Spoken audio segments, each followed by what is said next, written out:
Você acha que conhece os vilões, aqueles de terno impecável, com sorrisos falsos e palavras bonitas, que se movem nos salões do poder, manipulando as massas com promessas vazias. Mas o verdadeiro perigo, o perigo que corrói a fundação da sociedade, que subverte a própria realidade, é o homem que controla não o que você vê, mas o que você acredita.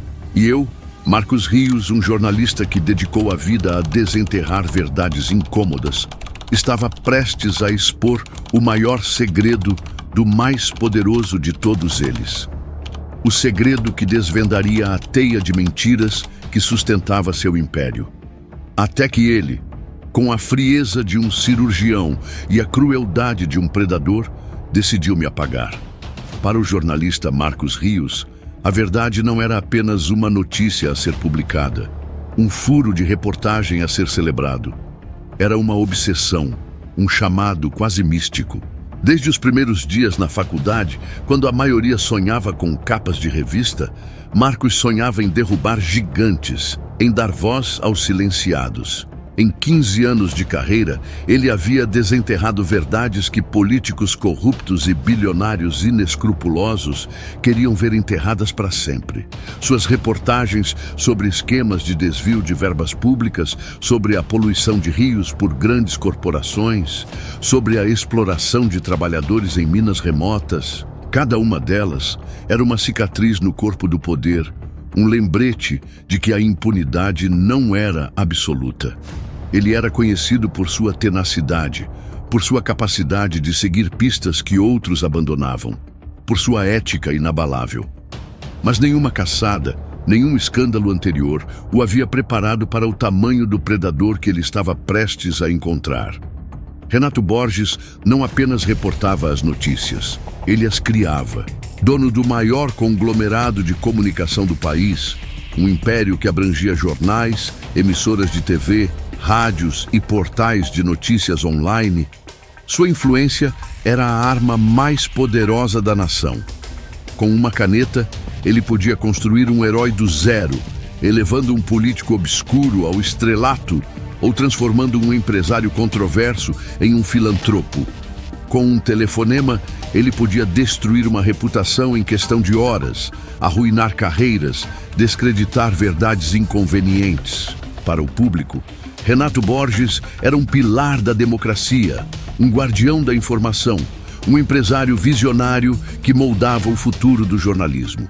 Nos bastidores, porém, ele era o guardião de segredos muito mais obscuros, um mestre das sombras que operava em uma zona cinzenta onde a lei e a moralidade se dissolviam.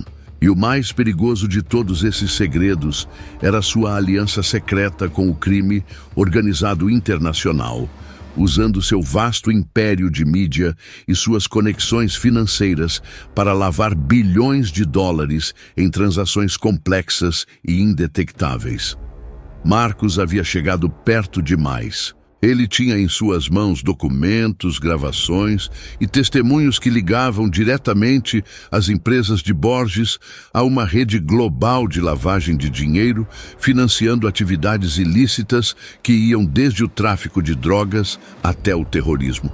A matéria estava pronta, revisada, aguardando apenas a luz verde final. Era a reportagem da sua vida. Voz de Borges, calma, mas com um tom de ameaça velada. Existe um mal-entendido fundamental sobre o jornalismo, Marcos. As pessoas ingênuas acham que se trata de encontrar a verdade. Tolice. A verdade é fluida, maleável. O que importa, o que realmente define o poder, é a capacidade de controlar a narrativa, de moldar a percepção. E a minha narrativa, Marcos, a narrativa que eu construí com décadas de trabalho e bilhões de dólares, diz que o Sr. Rios está prestes a cometer um erro fatal. Um erro que não afetará apenas sua carreira, mas sua própria existência. A vingança de Borges foi cirúrgica, implacável e devastadora. Em menos de 48 horas, o caçador virou a caça. Usando sua própria máquina de propaganda com uma eficiência assustadora, Borges não apenas matou a matéria de Marcos, ele assassinou a reputação dele. Artigos difamatórios surgiram em todos os veículos do conglomerado, pintando Marcos como um jornalista desonesto, um fabulador, um conspiracionista. Vídeos editados fora de contexto, depoimentos forjados de fontes anônimas, tudo orquestrado para descreditar cada palavra que Marcos havia escrito em sua carreira. O jornalista que expunha a verdade foi transformado na maior fake news do ano. Um exemplo de irresponsabilidade e charlatanismo. Ele perdeu o emprego, claro.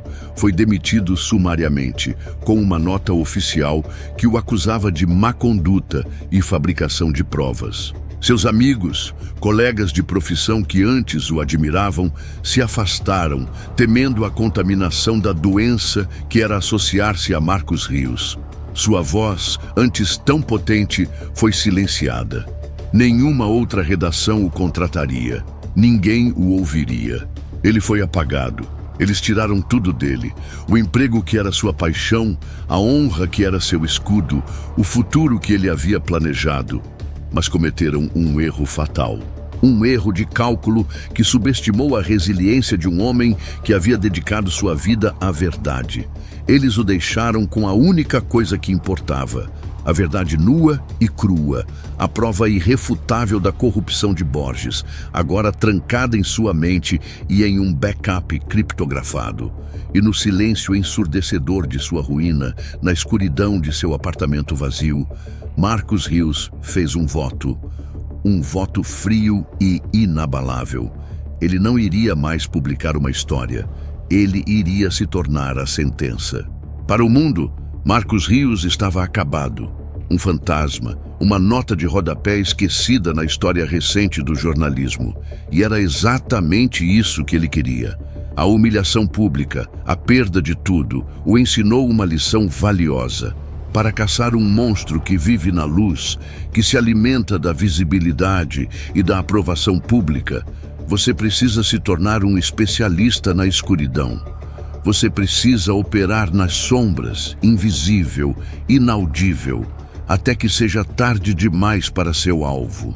Seu novo escritório não tinha janelas para o mundo exterior, mas sim para as profundezas da internet, para os cantos mais obscuros da Dark Web, onde os segredos de Renato Borges estavam enterrados. Ele vendeu o que restava de valor, viveu de economias e de bicos anônimos e investiu cada centavo em equipamentos de ponta, softwares de análise de dados, servidores seguros e proxies indetectáveis. Seu novo uniforme era um moletom velho. Seus novos colegas eram linhas de código e algoritmos complexos. Ele se tornou um ghost, um espectro digital, movendo-se sem deixar rastros. Ele não podia mais usar seu nome ou seu crachá de imprensa, mas ainda tinha sua mente afiada, sua obsessão pela verdade e sua inabalável tenacidade. Ele seguiu o rastro do dinheiro, não como um jornalista buscando uma manchete sensacional, mas como um promotor construindo um caso irrefutável. Cada transferência offshore para paraísos fiscais, cada registro de navio fantasma com bandeiras de conveniência, cada empresa de fachada em nome de laranjas espalhadas por continentes, eram tijolos na parede da prisão que ele estava construindo, paciente e metodicamente para Borges. Os dias se transformaram em semanas, as semanas em meses. Horas a fio diante de telas, decifrando planilhas, cruzando dados, analisando padrões. Houve becos sem saída, muitos deles. Pistas falsas que o levavam a semanas de trabalho perdido. Momentos de frustração avassaladora, onde a tentação de desistir era quase insuportável. Ele se lembrava das noites em claro, do cheiro de café frio, da dor nas costas, da solidão. Mas cada fracasso apenas reforçava sua determinação.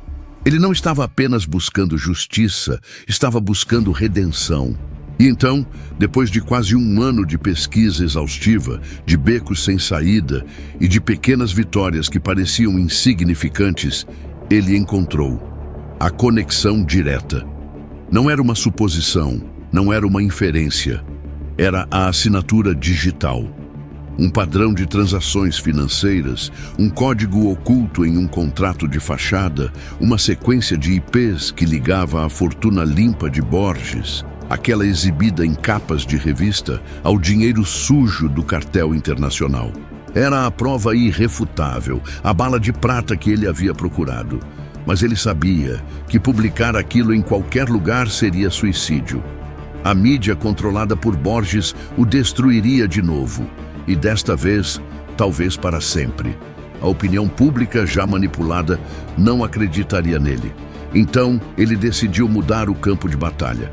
A guerra não seria travada nas manchetes, mas nos corredores silenciosos da justiça internacional. O alvo de Marcos não era mais a opinião pública, era a lei internacional. Ele preparou sua arma, um dossiê completo, meticulosamente organizado, detalhando não apenas a lavagem de dinheiro em escala global, mas as violações de direitos humanos financiadas por ela, o tráfico de pessoas, o financiamento de milícias, a corrupção de governos. Um documento feito sob medida para uma única ferramenta de justiça global, pouco conhecida do público, mas temida pelos poderosos. A Lei Magnitsky. Ele estudou a Lei Magnitsky por meses, compreendendo cada detalhe de sua aplicação, seus precedentes, seus requisitos. Sabia que ela permitia que governos ocidentais impusessem sanções financeiras e de viagem a indivíduos em qualquer lugar do mundo que fossem considerados responsáveis por violações de direitos humanos ou corrupção significativa. Era a arma perfeita, pois operava fora da jurisdição e da influência de Borges em seu próprio país. A batalha final não seria travada em um tribunal local, onde a influência de Borges era lei, mas em corredores silenciosos, a milhares de quilômetros de casa. Ele entregou o trabalho de sua vida nas mãos dos únicos que podiam usar aquela verdade, uma organização internacional de jornalismo investigativo e direitos humanos, com conexões diretas com agências de inteligência e governos estrangeiros. A entrega foi discreta, quase imperceptível, um pacote anônimo contendo a verdade que poderia derrubar um império. Sua parte estava feita. Agora, o vingador silencioso só podia esperar o som do trovão. A vingança não é uma explosão ruidosa e imediata. É um eco que viaja pelo mundo, atravessa oceanos e fronteiras para finalmente voltar à sua origem, muitas vezes de forma inesperada e devastadora. Marcos esperou. Por 3 meses, o silêncio foi seu único companheiro. Um silêncio tão profundo que às vezes ele duvidava se sua bomba silenciosa havia sido ouvida, se seu esforço hercúleo havia sido em vão. Ele havia entregado a verdade, a prova irrefutável. Mas o mundo parecia ter escolhido continuar acreditando na mentira, na narrativa cuidadosamente construída por Renato Borges. A ansiedade era uma tortura silenciosa.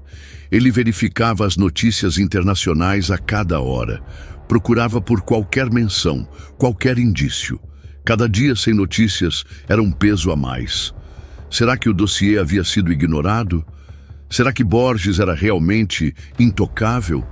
A dúvida era um veneno lento, corroendo sua recém-encontrada paz. O primeiro tremor não veio de uma manchete bombástica, mas de uma nota de rodapé, quase imperceptível, em um jornal financeiro europeu, a 6.000 quilômetros de distância.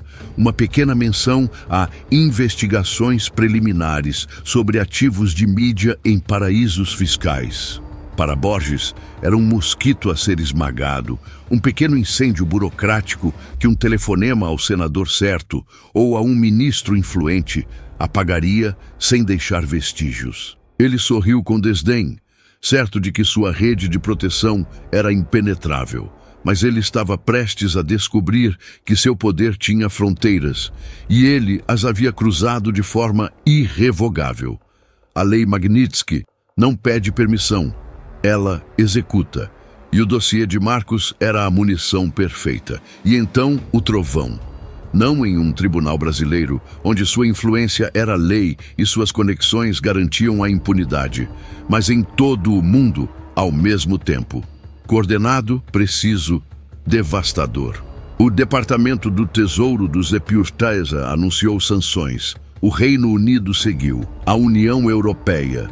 Contas bancárias em Genebra, Londres, Nova York foram congeladas. Vistos de viagem para ele e sua família foram cancelados.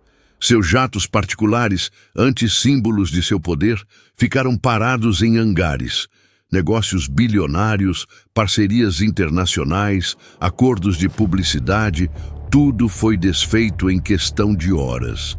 De um segundo para o outro, Renato Borges não era mais um magnata intocável. Era um pária internacional, um leproso financeiro, contagioso para qualquer um que ousasse tocar em seu nome ou em seus ativos. A notícia chegou a Marcos não com um estrondo de celebração, mas com um suspiro profundo de alívio.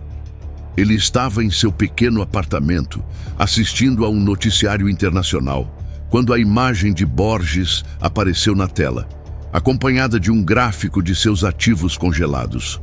Não houve gritos de vitória, nem punhos cerrados.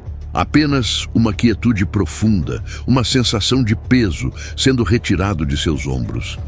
A vingança que ele buscou nunca foi sobre destruir um homem por ódio pessoal, mas sobre restaurar uma verdade que havia sido brutalmente suprimida.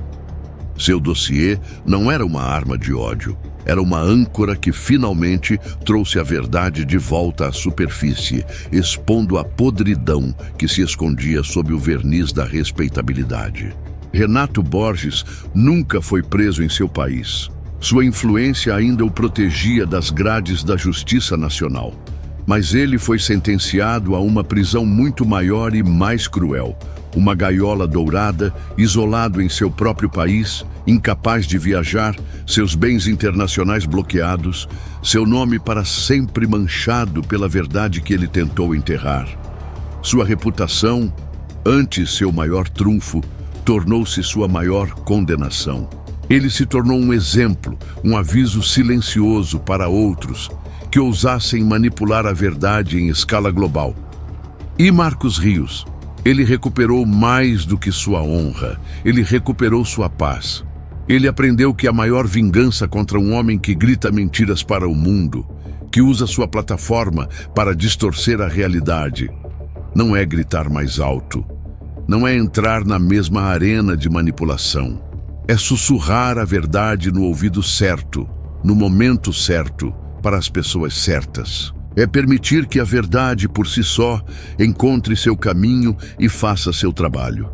E no silêncio que se seguiu à tempestade, Marcos Rios, o vingador silencioso, finalmente encontrou seu próprio tipo de justiça.